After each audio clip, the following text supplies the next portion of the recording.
Graça e paz, irmãos.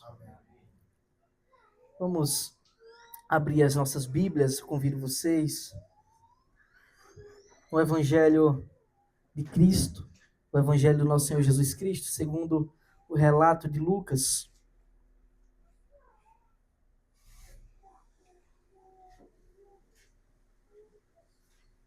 Capítulo 2.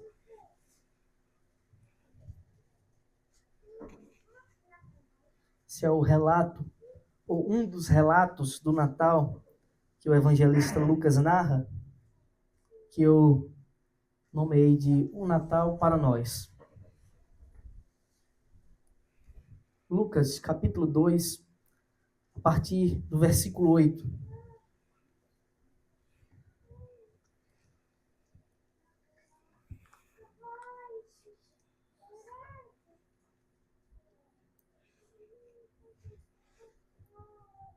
A palavra do nosso bondoso Deus diz: havia naquela mesma região pastores que viviam nos campos e guardavam os seus rebanhos durante as vigílias da noite.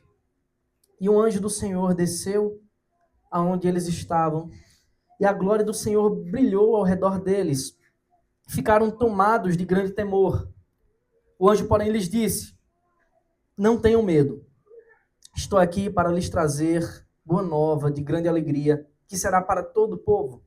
É que hoje, na cidade de Davi, lhes nasceu o Salvador, que é Cristo, o Senhor. E isto servirá a vocês de sinal. Vocês encontrarão uma criança envolta em faixas, deitada em manjedoura. E de repente apareceu com um anjo uma multidão do exército celestial, louvando a Deus e dizendo: glória a Deus nas maiores alturas, e paz na terra entre os homens a quem ele quer bem. Quando os anjos se afastaram deles e voltaram para o céu, os pastores disseram uns aos outros: vamos até Belém e vejamos os acontecimentos que o Senhor nos deu a conhecer. Foram depressa e encontraram Maria e José e a criança deitada na manjedoura. E vendo isso, divulgaram o que lhes tinha sido dito a respeito deste menino. Todos os que ouviram se admiraram das coisas relatadas pelos pastores.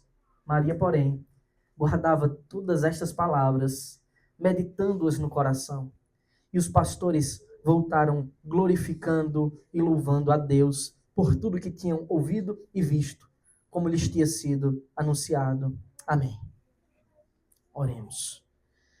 Senhor Deus bendito, Papai, Tu que governas o universo, Senhor Deus que não deixa nada escapar dos Teus decretos, da Tua poderosa mão, mas que tem todas as coisas debaixo do Teu poder, debaixo do Teu domínio. A Ti, ó Deus, nos reunimos essa noite para Te louvar, para Te prestar esse culto e para nos alegrar diante da Tua presença, pela bendita graça que o Senhor nos derrama. Ó Senhor, nos dá a entender nessa noite, eu te peço, pela iluminação do Teu Espírito Santo, um pouco desse relato tão bendito, do dia mais importante da história, do ato histórico mais importante, no qual para sempre será proclamado o que o Senhor fez. Porque para nos salvar era necessário que fosse Deus. Para pagar os nossos pecados era necessário que fosse homem. Por isso, Senhor, enviou o Teu Filho em semelhança de carne como a nossa, para morrer e viver em nosso lugar, para nos dar vitória eterna. Por isso, ó Pai, nós Te louvamos, por isso nós nos reunimos em Teu nome, porque não há outro nome dado entre os homens, pelo qual importa que sejamos salvos, senão que por meio de Cristo, nosso Senhor, o Verbo eterno, o Verbo que se encarnou. Eu Te peço, ó Senhor, abençoa-nos nessa noite e nos dá a entender a Tua palavra, para que mais e mais Te glorifiquemos com alegria e com santidade. É pelo nosso Senhor Jesus Cristo, o caminho, a verdade e a vida que nós oramos. Amém. Meus irmãos, essa é uma verdade que a gente jamais pode esquecer. O nosso Deus, ele reina e governa sobre tudo. Esse texto de Lucas que nós abrimos, ele contém nele o relato de um dos 4 cânticos que são entoados nesse bendito ato de Deus do Natal. Existem 4 cânticos. Um foi entoado por Maria, ficou conhecido como Magnificat. Outro por Zacarias, pai de João Batista, ficou conhecido como Benedictus. O 4º cântico foi entoado por Simeão, quando ele viu o Senhor Jesus no dia da sua circuncisão. Foi conhecido como Nunc Dimittis. E esse que está relatado hoje é o único cântico que não foi entoado por homens, mas pelos anjos perfeitos de Deus, puros e excelsos que estão no céu, adorando ao Senhor dia e noite. Esse cântico, ele ficou conhecido como Glória in Excelsis, ou seja, glória nas alturas, que é o que o nosso Deus merece, porque ele é digno.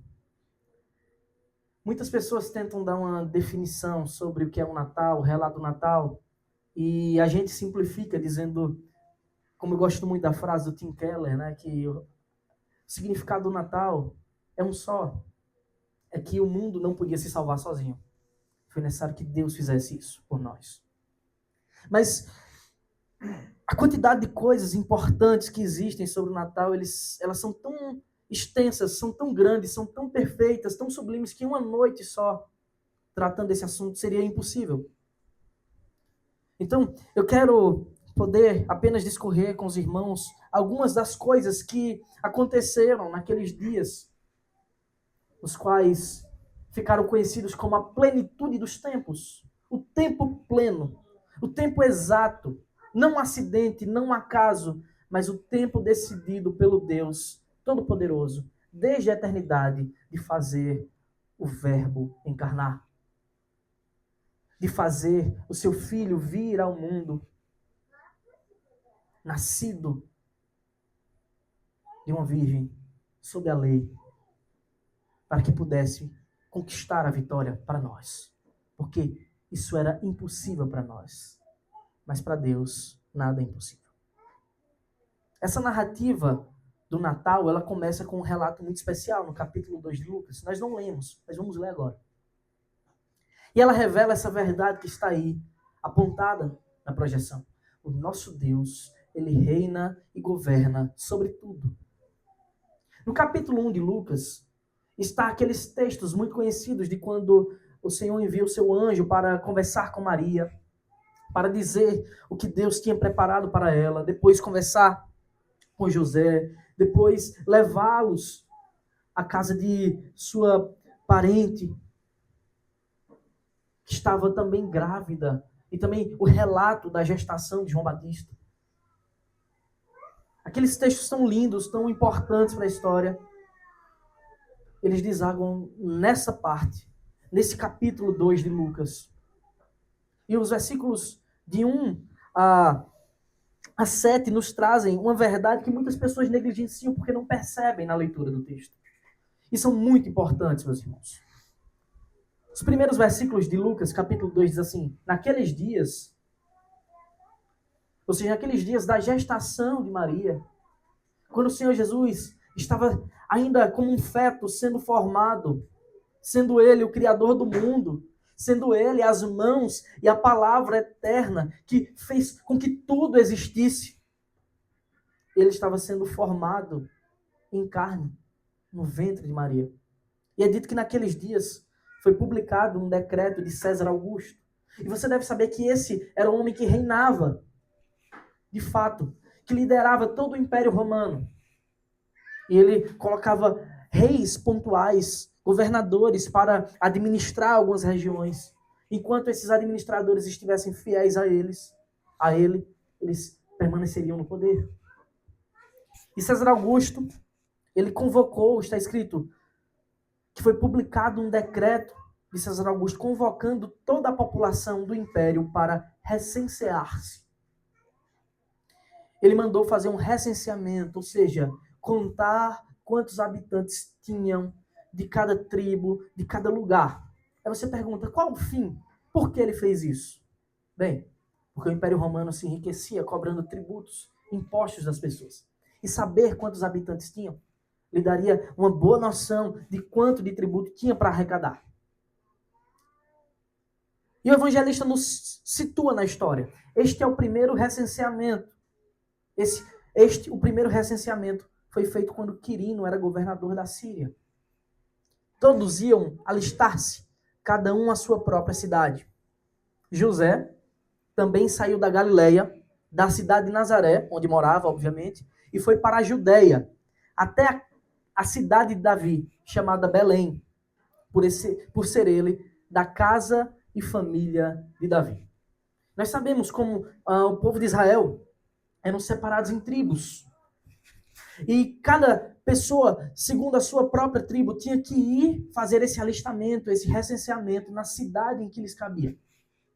Sendo José, da tribo de Judá, ele teve que ir à cidade de Belém, que era conhecida também como a cidade de Davi, a fim de alistar-se com Maria, sua esposa, que estava grávida. Por que esse censo foi levantado? A gente tem duas respostas para isso. A gente tem duas respostas para essa pergunta. A primeira é porque César Augusto queria perpetuar o seu poder. Queria tornar-se cada vez mais poderoso e rico. Mas essa é a resposta menor de todas. Porque enquanto os homens traçam os seus rumos, os seus caminhos, a palavra de Deus nos ensina que a provisão, que a ordem como as coisas acontecem, elas dependem do decreto de nosso Deus. Os homens até podem fazer os planos, mas o trilhar os caminhos, o levantar os pés de cada um, depende do Senhor. O censo era levantado para arrecadar tributos, mas o que realmente fez com que César tivesse tido essa ideia de levantar um censo era para que o decreto de Deus eterno se estabelecesse na história. Então, a gente ouve as palavras do profeta Isaías dizendo, desde o princípio, diz o Senhor, anuncio o que há de acontecer, e desde a antiguidade revelo as coisas que ainda não sucederam. Eu digo, o meu conselho permanecerá em pé, e farei toda a minha vontade. Ainda que os homens achem que as coisas acontecem porque eles assim quiseram, na verdade, em última instância, tudo acontece para cumprir o decreto do Deus Todo-Poderoso. Por isso, saiba disso. O nosso Deus é o verdadeiro rei que rege e governa o universo. Mas por que isso é tão importante? É porque era fundamental que Maria e José estivessem em Belém, irmãos.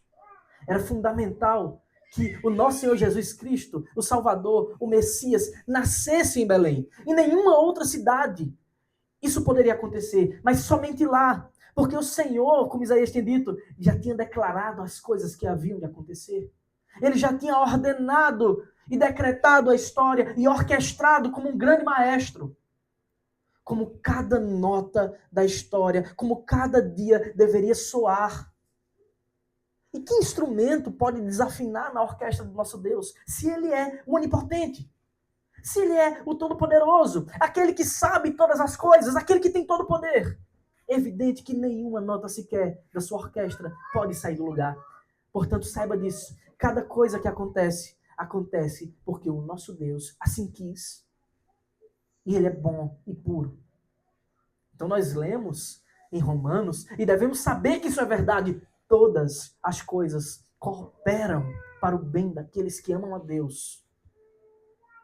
700 anos antes da vinda de Cristo, um pouco mais que isso, o Senhor já tinha levantado o profeta Miqueias para trazer essa verdade, de que o Messias tinha que nascer na cidade de Davi, tinha que nascer em Belém. Está escrito, e você, Belém Efrata, que é pequena demais para figurar com grupo de milhares de Judá.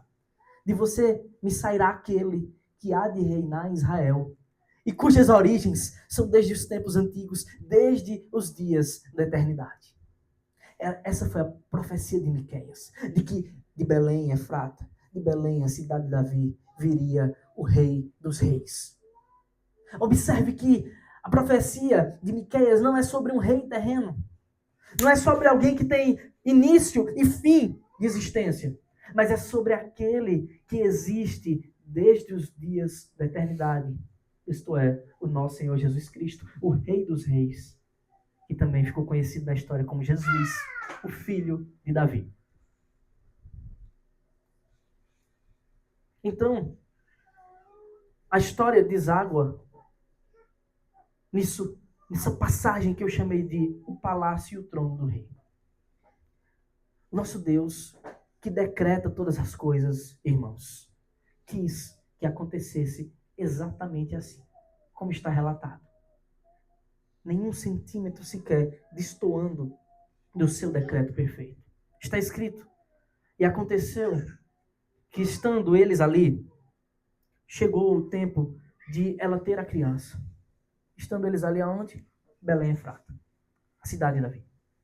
Então Maria deu à luz o seu filho primogênito, enfaixou o menino e o deitou numa manjedoura, porque não havia lugar para eles na hospedaria.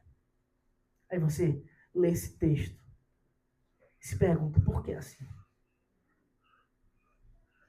Todos que eram da descendência de Judá, da tribo de Judá, tinham que ir àquela cidade. Você deve imaginar, a cidade estava entupida, estava lotada de pessoas, porque eles tinham que se alistar. Não era uma opção.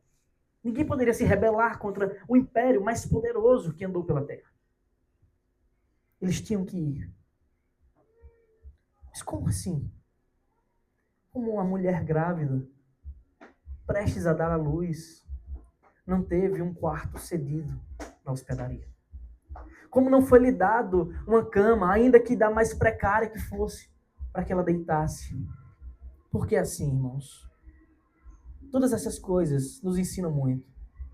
Nos ensinam quem somos, o quão nosso coração é pecaminoso, o quão o nosso coração é perverso e duro. O Senhor não achou lugar na hospedaria, mas como diz Agostinho, Ele fez o coração dos crentes a sua morada.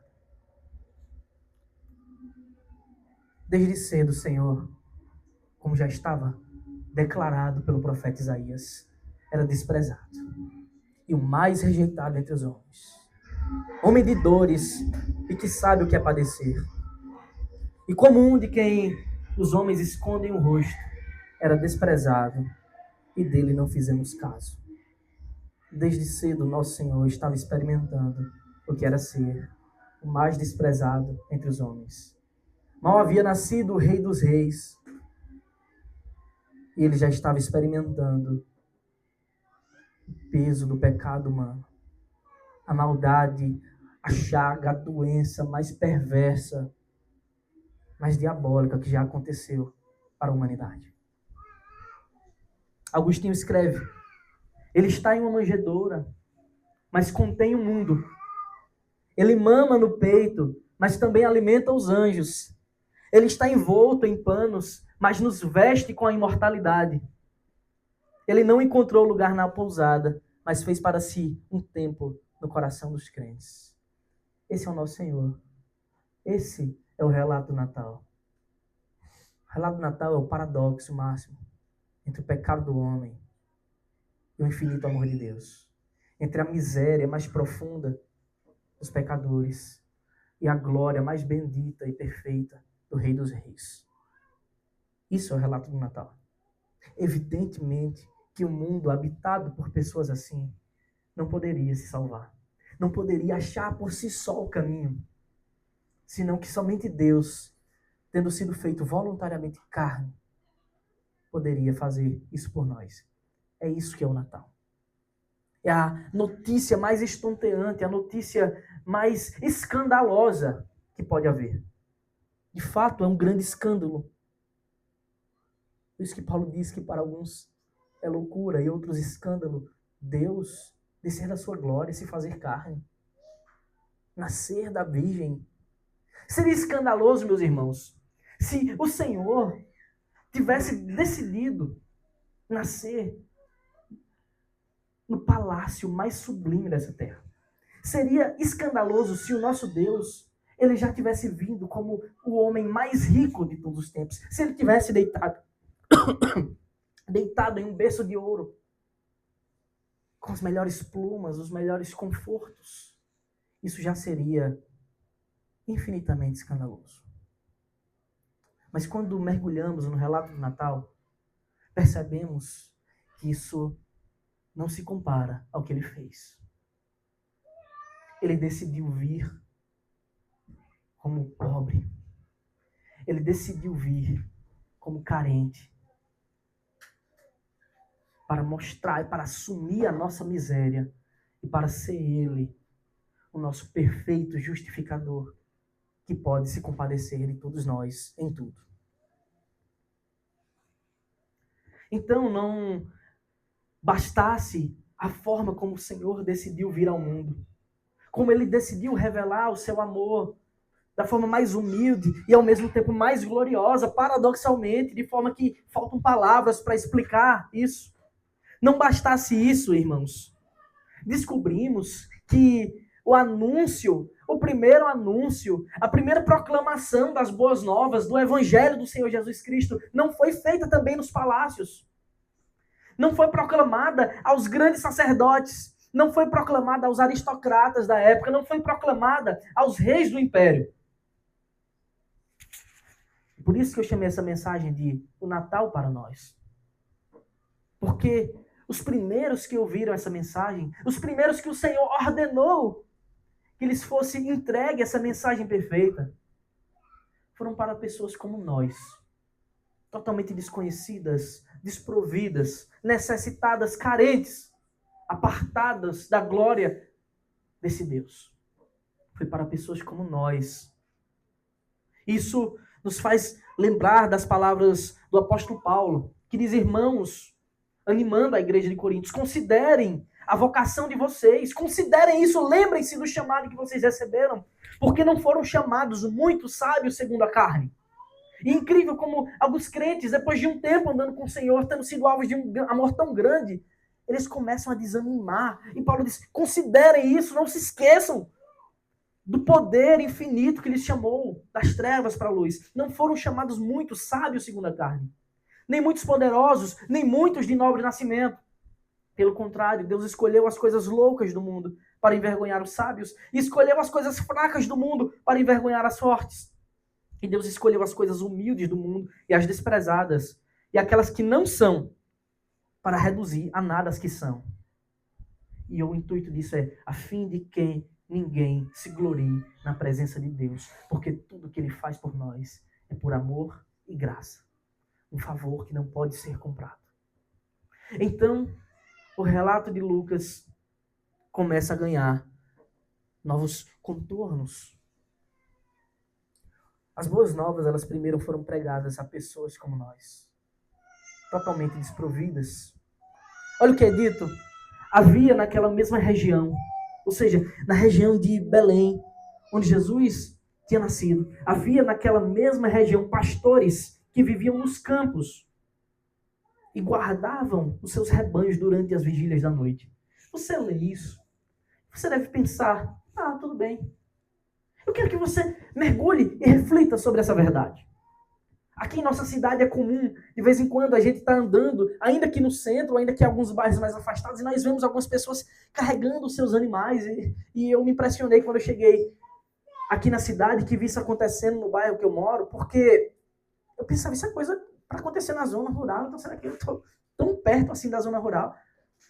E as pessoas que conduzem esses animais, irmãos, até hoje, são pessoas que nós olhamos e pensamos: ali vai alguém que tem a aparência de necessitar, talvez não seja. Mas são pessoas que levam uma vida dura, sofrida. E precisam levar os seus animais, ainda que poucos, para que encontrem algum lugar para comer. E às vezes eles vão guiando eles no sol. Todos os dias. Então lembre-se disso. Aqui está se falando de pessoas como essas. Era talvez uma das profissões, um dos ofícios mais desprezados. Porque eram subalternos que faziam isso. Eram pessoas que não tinham posses. Eram pessoas com pouco valor para o mundo. Não só isso. A pequenez desses homens, dessa cena, era tão grande que eles faziam esses serviços à noite, nas vigílias da noite. Para aceitar um trabalho assim, era necessário estar realmente necessitado. E é dito, irmãos, que há pessoas como eles, pessoas como nós, o seguinte: e um anjo do Senhor desceu aonde eles estavam.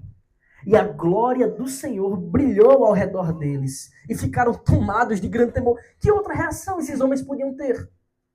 A glória do Senhor descer entre eles num campo deserto, poucos homens cuidando de animais. A glória de Deus desceu como anjo. E eles ficaram tremendo de medo, tomados de temor. E agora, o que será de nós? Isaías também temeu quando viu e disse: estou perdido, porque meus olhos viram. E aqueles homens certamente tremiam de medo.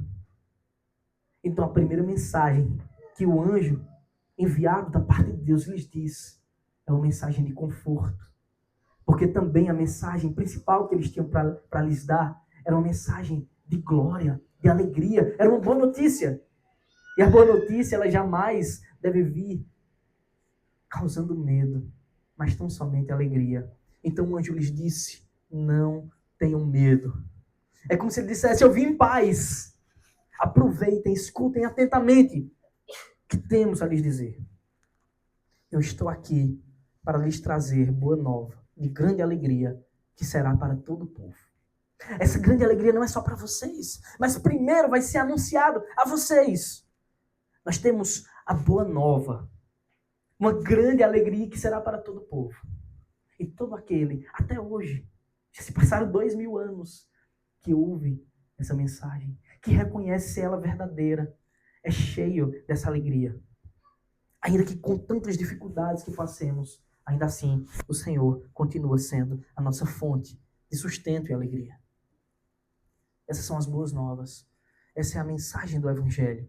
É a mensagem da salvação para pessoas totalmente inaptas, incapazes. Então, o anjo olha para aqueles homens. Coitados, os nomes deles nem são citados, a gente não sabe quem são.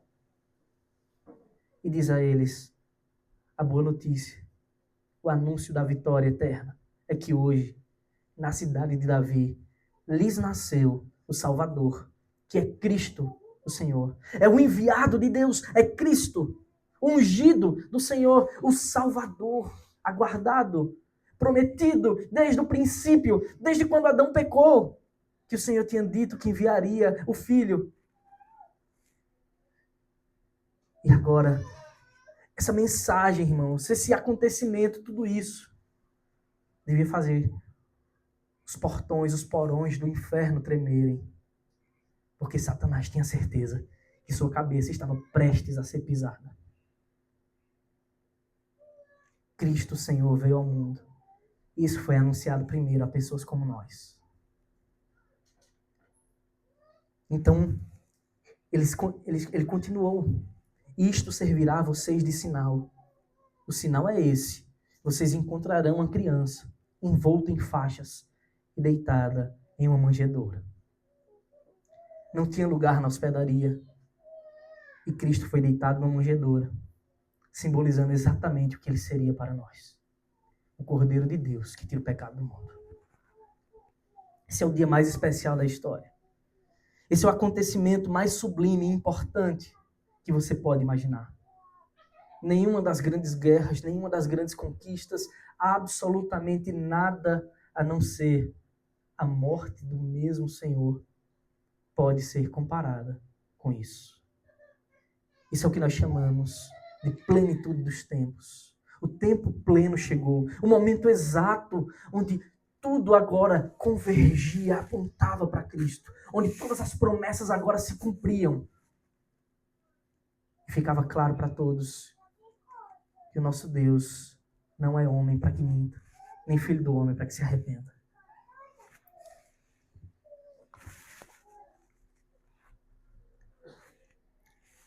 Bem, se vocês acham que essa cena já estava sublime, indescritivelmente bela, maravilhosa, o que acontece então é simplesmente inexplicável. O que acontece, irmãos, eu não posso explicar para vocês. Eu sou incapaz disso. A gente só pode ler o relato, imaginar, e ainda assim a nossa imaginação jamais chegará perto do que aqueles homens viram. E é dito que, e de repente, apareceu com um anjo, aquele que estava dando a notícia. É como se os olhos daqueles homens fossem abertos para um vislumbre especial, algo estava acontecendo nos céus e eles puderam ver, porque o Senhor quis que eles vissem. O Senhor quis dar essa demonstração da sua glória para eles. E eles olharam para o céu e apareceu com um anjo, uma multidão do exército celestial, louvando a Deus e dizendo: como posso explicar isso para vocês? É impossível. A gente só pode imaginar. E os anjos cantavam num coro perfeito, que não desafina, que não cessa, que não pode ser copiado neste mundo. Ainda que a gente repita as mesmas palavras, aquilo que eles viram é impossível de ser plagiado. E os anjos cantavam: glória a Deus nas maiores alturas e paz na terra entre os homens a quem Ele quer bem. Não é só um cântico. A verdade que está aqui incrustada, que está aqui revelada para nós, é de sublime valor. A primeira coisa que aqueles anjos fazem é aquilo que faremos na eternidade, é glorificar o nosso Deus. E está claro que eles estavam contentes em fazê-lo. Eles estavam completos nisso e alegres. Eles foram os primeiros a pregar o Evangelho. Cristo veio ao mundo. E não se esqueça que o Evangelho foi primeiro pregado a pessoas como nós. Glória a Deus. É por isso que o nome desse cântico é Glória em Excelsis. Glória nas alturas. Nas maiores alturas, porque é onde o nosso Deus está. Ao mesmo tempo tão separado, distante do mundo pela sua perfeição. É ao mesmo tempo tão próximo, mediante a voluntariedade do seu amor, que decidiu enviar o seu Filho e se fazer carne para estar conosco. Não à toa foi ordenado a Maria que lhe desse o nome de Emanuel, que significa Deus conosco. Esse é o relato de que o Senhor estava de braços abertos, decidido a nos aproximar, mesmo estando tão longe, mesmo o nosso pecado fazendo uma separação tão imensa, um abismo tão gigantesco. E qual a consequência dessa aproximação? E qual a consequência de tornarmos-nos participantes da glória? De podermos ser aqueles que cantam glória e aleluia ao Rei dos Reis? Qual a consequência desse ato de amor tão infinito? Entregue a Deus por nós, para nós. Entregue por Deus para nós. É isso aqui. Glória a Deus nas maiores alturas e paz na terra entre os homens, a quem Ele quer bem. Essa não é a paz que o mundo pode lhe oferecer. Essa não é a paz que as riquezas, que os títulos, que absolutamente nada que você encontre nessa terra possa lhe dar. Senão que essa é a paz de Deus que excede todo o entendimento. Essa é a paz de Deus para homens que Ele quer fazer bem. A quem Ele quer o bem. Então sabemos aqui que Deus decidiu nos amar. Ele decidiu fazer isso, porque em nós não havia nada que o compelisse a tal. Aqueles homens contemplaram isso. Mas nós temos a certeza de que todos aqueles que creem verdadeiramente também contemplarão. Mais que isso, não só contemplarão, como serão participantes desse coral infinito e celestial que dará honra e glória ao Deus perfeito. Estaremos perfeitamente completos nele. Glória a Deus nas maiores alturas e paz na terra entre os homens a quem Ele quer bem. Este é o cântico que aqueles homens ouviram da parte dos anjos. Não dá para explicar, somente para imaginar.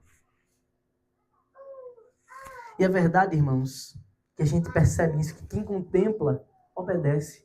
Aqueles que de fato experimentaram do poder e da glória de Cristo, eles não podiam agir diferente porque eles contemplaram. Isso me lembra do hino antigo. Porque eles puderam ter um vislumbre de um pequeno fragmento dos céus. E tanta gente conhece esse hino antigo que diz: jamais se contou ao mortal. Jamais se contou ao mortal. Metade da glória celeste jamais se contou ao mortal. E nós temos aqui a promessa de que não veremos somente metade. Mas em Cristo nos tornaremos participantes de toda a glória celeste. Aqueles homens, eles viram muito pouco. E ainda assim foi o suficiente para que toda a sua vida agora tivesse outro sentido. Com seus próprios olhos, eles puderam ver o Rei da Glória, não nos céus. Porque quem contempla ao Senhor, obedece. Essa é a marca de um crente fiel, a obediência. E aqueles homens foram tomados pela verdade, pelo anúncio, pelo evangelho, pregado pelos anjos, de tal maneira que eles não podiam fazer outra coisa senão obedecer. Vão e vocês verão a criança envolta, enrolada com uma faixa de panos sobre a manjedoura. E lá eles viram aquele que é maior do que todos os anjos do céu. O texto de Lucas continua nos dizendo: quando os anjos se afastaram deles e voltaram para o céu, os pastores disseram uns aos outros: vamos até Belém e vejamos os acontecimentos que o Senhor nos deu a conhecer. Eles se olharam e disseram: não temos outra opção. Na verdade, isso é a coisa que temos que fazer agora. Vamos até Belém. Eles caminharam, era noite ainda. É dito, foram depressa e encontraram Maria e José e a criança deitada na manjedoura. E vendo isso, divulgaram o que lhes tinha sido dito a respeito deste menino. Eles viram exatamente o que o anjo disse que eles viriam. A criança deitada na manjedoura. O Rei dos Reis, aquele que é dono do universo, que tem toda prata, ouro, pedras preciosas, que tem todo o poder, ali, diante dos seus olhos, deitado em uma manjedoura, o lugar onde os animais se alimentam. Ali estava o Cordeiro de Deus que tira o pecado do mundo. O Cordeiro de Deus que veio nos trazer a paz. E eles fizeram que todos aqueles que são impactados pela verdade mais sublime que há, de que o Senhor enviou seu Filho ao mundo, não para que condenasse o mundo, mas para que o mundo fosse salvo por meio deles. Aqueles homens cumpriram aquilo que é consequência básica de ser alvo do maior amor. No versículo 17 é dito: e vendo isto, divulgaram o que lhes tinha sido dito a respeito deste menino. A ação deles não podia ser outra, senão que eles contaram exatamente o que aconteceu. E que passaram a pregar agora o Evangelho, a dar as boas notícias. Na cidade de Davi nasceu o Salvador do mundo. Pequeno, na forma de servo. Infinito, porque é Deus. Esse é o paradoxo do Natal. E agora, aqueles homens, eles saem daquela hospedaria. E o seu retorno agora é diferente. Porque aqueles que experimentam, que contemplam, que se tornam participantes do amor de Cristo, eles não podem retornar diferente do lugar de onde vieram, para o lugar de onde vieram. Versículos 18 a 20 diz: todos os que ouviram se admiraram das coisas relatadas pelos pastores. todos os que ouviram ficaram admirados. Significa que eles saíram espalhando essa notícia, que eles pregaram. É impressionante saber que algumas pessoas dizem ter conhecido o Senhor, dizem amar o Natal, amar o Deus verdadeiro, e não relatar e não pregar essas verdades, e não proclamar a todo custo o Evangelho. Aqueles homens voltaram transformados, mas também ali ficou uma pessoa transformada. Versículo 19 está escrito: Maria, porém, guardava todas estas palavras, meditando-as no coração. Ela havia recebido uma missão muito grande e tinha confiado no Senhor, que é a sua paz e a sua força. Mais adiante, ele ouviria as palavras mais aterradoras para uma mãe, no cântico de Simeão. Simeão diz a ela que, em um determinado momento da sua vida, uma espada lhe atravessaria a alma, porque ela veria o seu filho padecer. E o menino tinha ainda 8 dias de vida.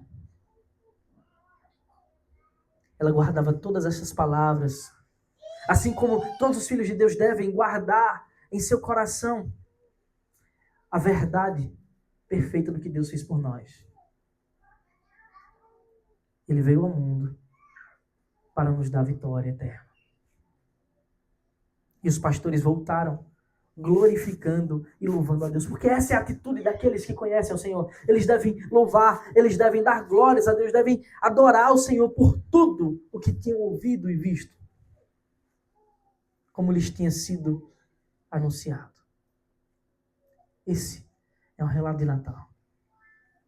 Aqui está relatado um grande paradoxo. O Eterno ingressando no tempo para que mortais finitos como nós pudéssemos ingressar na eternidade. A própria vida, aquele que é a própria vida, o autor da vida, decidindo morrer para que nós, que merecíamos a morte pelos nossos pecados, pudéssemos viver para sempre. Pequeno na forma de servo, mas infinito e grande, porque é Deus. Esse é o Natal para nós. Essa é a mensagem que deve invadir os nossos corações, não só em dezembro, mas todos os dias quando acordamos, devemos lembrar dessa verdade. A luz veio ao mundo. A luz veio ao mundo. Infelizmente, a maioria dos homens amaram mais as trevas do que a luz. Portanto, o relato de Natal é um convite constante para nos aproximar da luz. O Tim Keller, ele escreve que sempre que ele via as decorações de Natal com tantas lâmpadas, tantas luzes brilhando, piscando, isso devia ser um anúncio constante aos nossos olhos. Devemos sempre lembrar, a luz veio ao mundo. Ele é a verdadeira luz que, vindo ao mundo, ilumina todo homem. Amém. Convido vocês a se colocarem de pé para orarmos ao nosso Deus. Depois ainda vamos cantar um cântico enquanto os irmãos se cumprimentam, depois da bênção.